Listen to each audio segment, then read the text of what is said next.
Bonjour, on se retrouve pour une nouvelle vidéo, un tuto pour réaliser cette bague hexagonale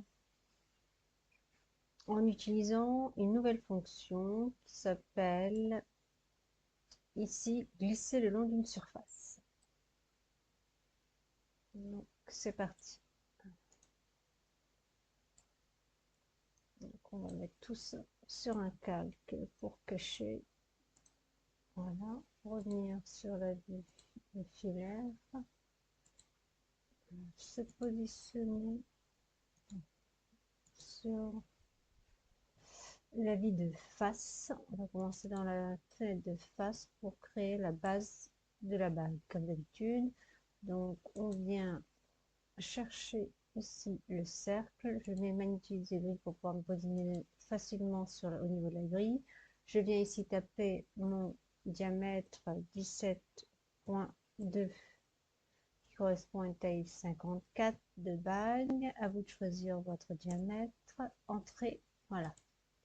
La base de la bague est réalisée. Et comme on veut faire une bague à taille ajustable, on va venir faire une ouverture dans le bas du cercle de 4 mm. Donc on vient ici de chaque côté, ici, comme on a mis l'origine ici, on va mettre de chaque côté 2 mm, ce qui nous fait 4 mm ici pour pouvoir enlever ces 4 mm ici.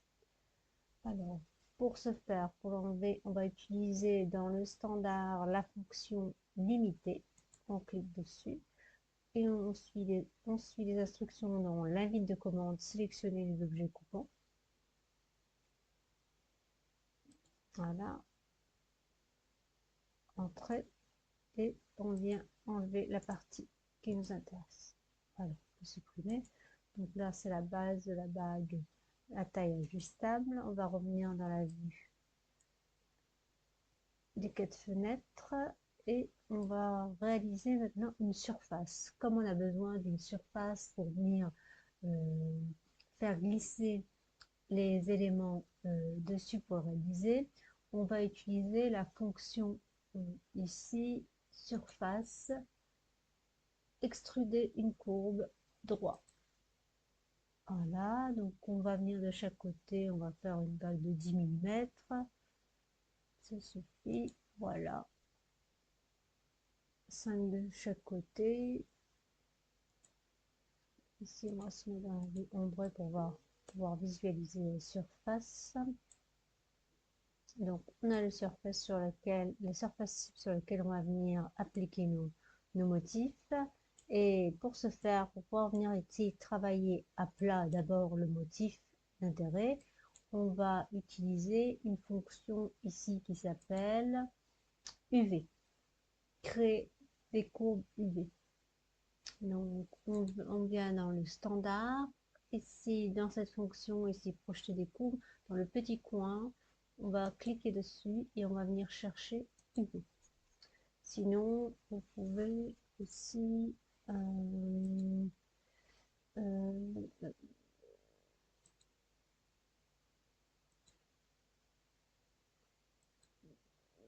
ne l'ai pas là. Où sont les...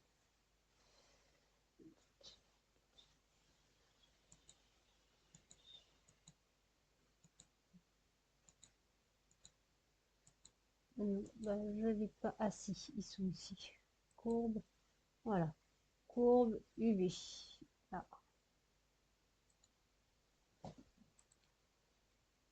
Donc on va venir dans le standard, sélectionner CUV, sélectionner l'objet dont on souhaite récupérer les UV, et voilà, ici, il nous a déplié cette surface ici, et nous l'a mis à plat pour pouvoir avoir le périmètre dans lequel on peut réaliser les motifs qui seront transférables sur la surface ici. Donc, revenir dans la vue dessus et commencer à faire nos motifs. Pour ce faire, moi je choisis les hexagones.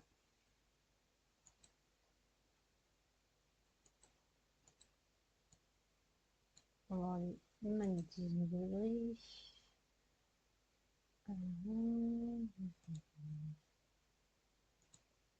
Voilà.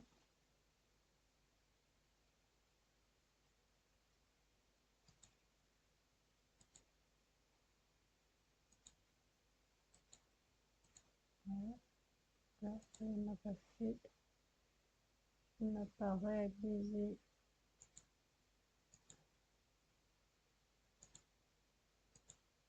Bon, on le fera plus tard. Donc, ce qu'on veut ici, c'est remplir notre surface. Ici, pour décaler, on va sélectionner ici déplacement. Clique sur le premier point et venir ici, fin proche pour pouvoir se caler sur la courbe. Voilà, et on veut maintenant remplir cette surface d'hexagone. Donc, pour ce faire, on va aller dans transformation et utiliser la fonction ici, matrice linéaire. Donc, moi, j'ai rentré 10 éléments. Donc, ici, on a la possibilité de rentrer le nombre de répliques dont on veut de l'objet. J'ai mis 10. On va venir se caler sur le premier point ici et le deuxième point là pour pouvoir rester bien aligné. On va enlever le dernier, même celui-ci.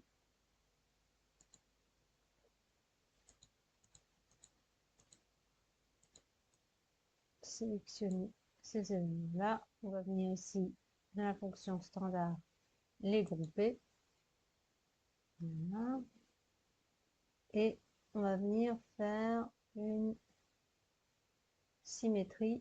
Transformer. On reste dans transformer ici, symétrie. Alors, puis on va décaler.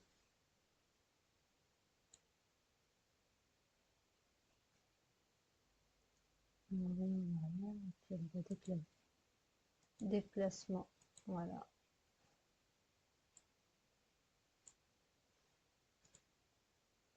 Là, on sélectionne les deux, on va les couper et là, on va pouvoir retravailler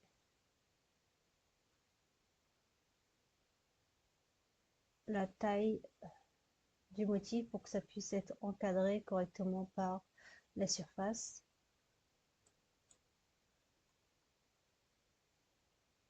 Je vais prendre ici trait pour venir sélectionner ici le point qui va mettre nécessaire entrée une ligne et on va utiliser la fonction transformer ou échelle. Voilà. Fonction échelle, donc on sélectionne cet objet, on tape entrée, on vient se positionner ici au début et à la fin. Voilà pourquoi j'ai fait le trait, c'est pour pouvoir aller chercher vraiment le bout. Et on va se mettre ici fin proche pour pouvoir se mettre pile sur le bord. On peut aussi venir réduire la taille.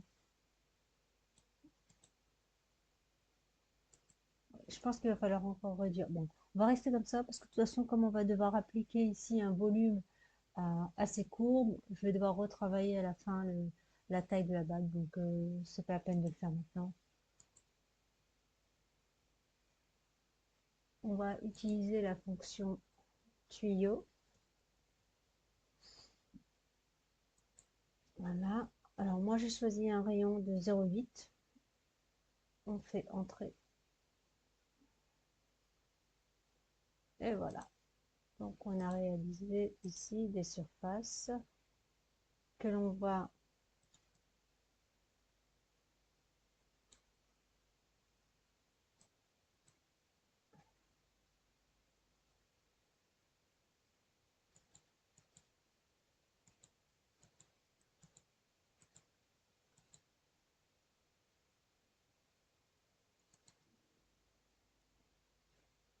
unir,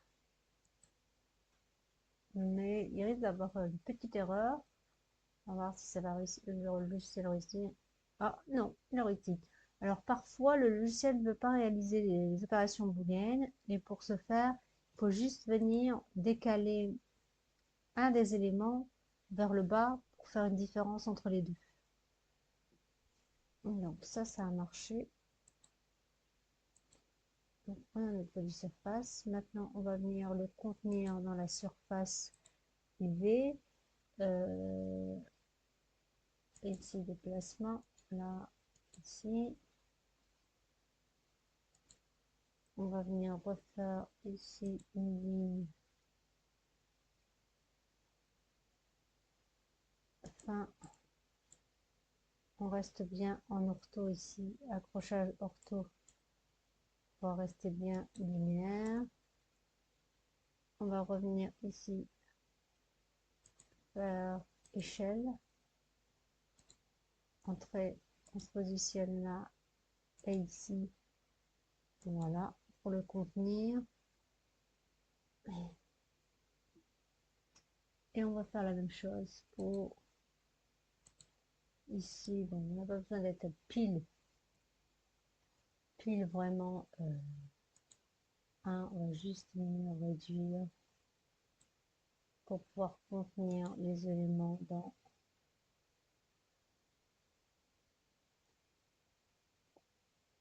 la surface.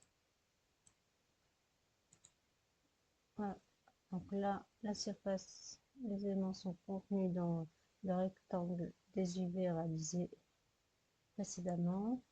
Alors, pour ce faire, alors pour pouvoir réaliser le glisser le long d'une surface, il va falloir ici créer une surface de base. On sélectionne l'UV, donc le cadre réalisé en UV. On va dans surface et on va créer une surface à partir de courbe plane. Voilà, donc ça nous a créé notre surface qui va être nécessaire pour venir utiliser la fonction ici dans standard, glisser le long d'une surface. Donc, pour réaliser la mise en forme de notre bague sur le volume, sur la surface ici, on va aller utiliser la fonction dans onglet standard, ici en bas, glisser le long d'une surface. Donc, on va cliquer dessus et venir ici dans la ligne de commande, donc, suivre les instructions. Avant ça, on va enregistrer l'historique pour venir modifier au cas où la hauteur de la bague. Donc, on nous dit sélectionner les objets. Donc, on a activé l'enregistrer l'historique. On nous demande de sélectionner les objets à faire glisser le long de la surface, entrée. Puis, surface de base. Donc, notre surface de base, c'est celle-ci qu'on a créée. On doit sélectionner le bord près, un bord près d'un sommet. Ici, par exemple. Et là, on va se remettre dans la vue, la perspective. On nous demande d'aller sélectionner sur la surface cible, donc celle-ci, un bord près d'un sommet cible. Donc le sommet ici qu'on avait choisi, il est ici. Et il me le fait à l'envers. Ça arrive parfois, mais c'est pas grave. Comme on avait activé l'historique, et ben on va juste mettre dans l'autre sens. Il a compris qu'il était dans l'autre sens, donc on va voir si ça va. Voilà. Ça va régler le problème.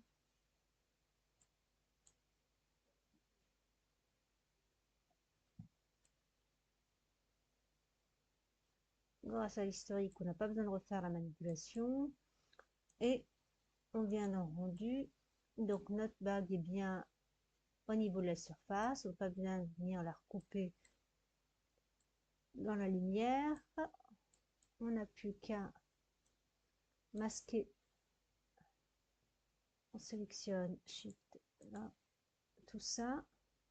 On va venir l'installer sur notre calque. Masquer. Voilà. On obtient notre bague. On va venir ici dans matériaux, appliquer un métal. Ici, or.